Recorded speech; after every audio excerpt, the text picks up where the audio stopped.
Hello guys, welcome back to my YouTube channel. दोस्तों, मैं लक्ष्मण प्रसाद चौधरी आपका बहुत बहुत स्वागत करता हूं। और दोस्तों, आज हम 12th क्लास का सबसे इम्पोर्टेंट चैप्टर स्टार्ट कर रहे हैं, जिसका नाम है अवकलन या डिफरेंशिएशन। दोस्तों, इसको डिफरेंशिएशन और अवकलन बोलते हैं। कैलकुलस के अंतर्गत आती हैं ये चीजें। तो कैलकुलस मैथ्स का एक बहुत इंपॉर्टेंट पार्ट है। इसमें डिफरेंशिएशन, इंटीग्रेशन ये सब होता है। तो दोस्तों, अभी हम पहले अवकलन पढ़ेंगे। चैप्टर नंबर 7 है, शिवलाल की बुक ही मैं सॉल्व करूंगा। इसमें एनसीईआरटी पूरी कवर हो जाएगी, आपको बिल्कुल परेशान नहीं होना है। मैं कॉन्सेप्ट बेस्ड चीजें बताऊंगा और बेसिक कॉन्सेप्ट पकड़ के आपको पूरी चीजें क्लियर करूंगा। धीरे धीरे हम क्वेश्चन भी लगाएंगे और धीरे धीरे सारी चीज क्लियर होंगी। आप ये मत परेशान होइए कि एनसीईआरटी नहीं सॉल्व किया सर ने। एनसीईआरटी का ऑलरेडी पूरे क्वेश्चन कवर हो जाएंगे जब मैं ये पूरी बुक सॉल्व कर दूंगा। ठीक है। और अब हम स्टार्ट करते हैं। देखिए, आइए, डिफरेंशिएशन सबसे पहले होती क्या चीज है समझिए। अब जैसे आपको चैप्टर नंबर 4 अवकलन लिखा है, डिफरेंशिएशन, तो इसमें सबसे पहला परिभाषा आता है, डेफिनेशन क्या है इसकी। तो जैसे आपको बोला, माना y equal to F X का कोई फलन है। हिंदी में समझ लीजिए पहले। माना y equal to F X का कोई फलन है, तब dy बाई dx y का अवकल गुणांक होगा x के सापेक्ष।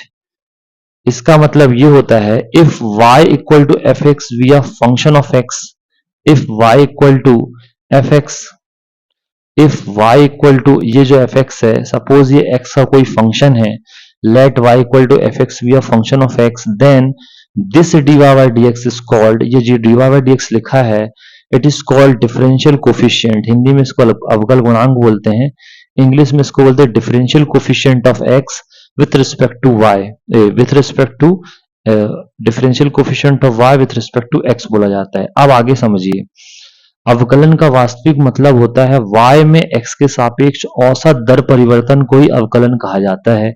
ये भी बहुत इंपॉर्टेंट चीज है, इसको भी समझिएगा कि अवकलन का मतलब होता है क्या। हिंदी में समझिए, जो एक राशि के सापेक्ष दूसरी राशि में, जैसे समझिए, जैसे आपने लिखा y इक्वल टू, जैसे आपने लिखा y equal to F X, ये आपको अच्छे पता फंक्शन में ऐसे ही लिखा जाता है। तो x जो होता है दोस्तों, x होती है इंडिपेंडेंट क्वांटिटी, इंडिपेंडेंट, इसको स्वतंत्र चर बोलते हैं। और ये होता है जो आपका निर्भर जो रहता है, इंडिपेंडेंट होता है एक, और एक होता है डिपेंडेंट। एक आपका परतंत्र होता है जो x पे निर्भर है, और एक है स्वतंत्र। x स्वतंत्र है और ये क्या है, परतंत्र है। यानी कि x यहाँ पे फ्री है, इसको बोलते हैं इंडिपेंडेंट वेरिएबल, और y जो है ये डिपेंडेंट है x पे। तो ये चीज ध्यान रखिए। तो इससे आपको ये समझ में आएगा, अवकलन का मतलब होता है y में x के सापेक्ष औसत दर परिवर्तन को ही अवकलन कहा जाता है। इंग्लिश में अपन बोले average rate of change in y with respect to x is called differentiation. यानी एवरेज रेट ऑफ चेंज होता है जो y में, किसके रिस्पेक्ट में, x के रिस्पेक्ट में। यानी जो भी चेंजेस होते हैं y में, एक राशि है ये y equal to F X जैसे फंक्शन है, तो जो y में चेंजेस होंगे x के रिस्पेक्ट में, उसी को average rate of change of y with respect to x is known as differentiation.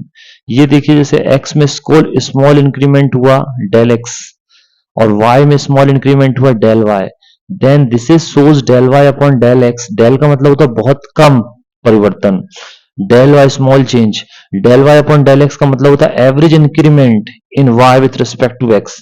इसी को जब हम लिमिट आपका डेल x जब जीरो की ओर जाएगा, और इसी का ओवरऑल जब आप लिया जाएगा फंक्शनिंग ऐसे फर्स्ट प्रिंसिपल के थ्रू, तो आपका ये निकल के आता है डिफरेंशिएशन फर्स्ट प्रिंसिपल, प्रथम सिद्धांत से आता है, dy by dx when limit h goes to 0 fx plus h minus fx upon h।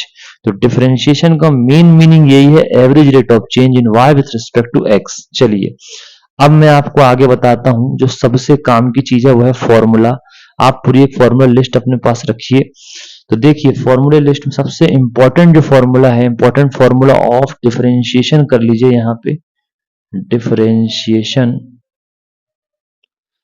ठीक है, इंपॉर्टेंट फॉर्मूला ऑफ डिफरेंशिएशन में देखिए, सबसे पहले x का डिफरेंशियल 1 होता है दोस्तों, ध्यान रखिएगा, x का डिफरेंशियल 1 होगा।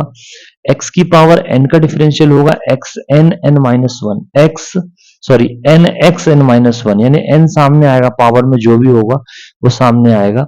अब जैसे ex है, ex का मतलब होता है ex का डिफरेंशियल ex होगा, कोई चेंज नहीं होगा। log x का डिफरेंशियल 1 अपॉन x होता है, a raise to power x का होता है ax log e a, base में e आएगा। ठीक है। साइन एक्स का डिफरेंशिएशन कॉस एक्स होगा, ध्यान रखिएगा। कॉस एक्स का डिफरेंशियल माइनस साइन एक्स होगा। टेन एक्स का डिफरेंशिएशन होगा सेक स्क्वायर एक्स, ये बिल्कुल ध्यान रखिए, याद रखने वाली बात है।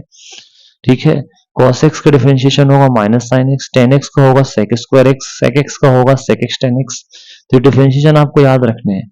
और cot x का होगा minus cosec square x, cosec x का होगा minus cosec x cot x। तो कहाँ माइनस लगेगा, कहाँ प्लस, आपको याद करना पड़ेगा। इसके बाद रूट एक्स का डिफरेंशियल होता है 1/2 रूट एक्स। ठीक है, इसको मैं करके बाद में बताऊंगा कैसे आता है। अब सी का डिफरेंशिएशन होता है 0। सी का मतलब कोई भी कांस्टेंट, जैसे आपको अकेला दिखा 7, ठीक है, तो ध्यान रखना अगर 3x प्लस 7 है, जैसे मान के चलिए आपको लिखा है 3x प्लस 7, तो इस 3 का जीरो नहीं होगा कि ये x के साथ है। जैसे आपका लिखा है 7 log x प्लस 3, ये log x के साथ साथ है, ये जीरो नहीं होगा। अकेला जो रहता है वो जीरो होता है, जैसे 7 अकेला 3 अकेला, ये जीरो हो जाएंगे। तो कांस्टेंट का जीरो होता है। साइन इनवर्स x का होगा under root 1 minus X square.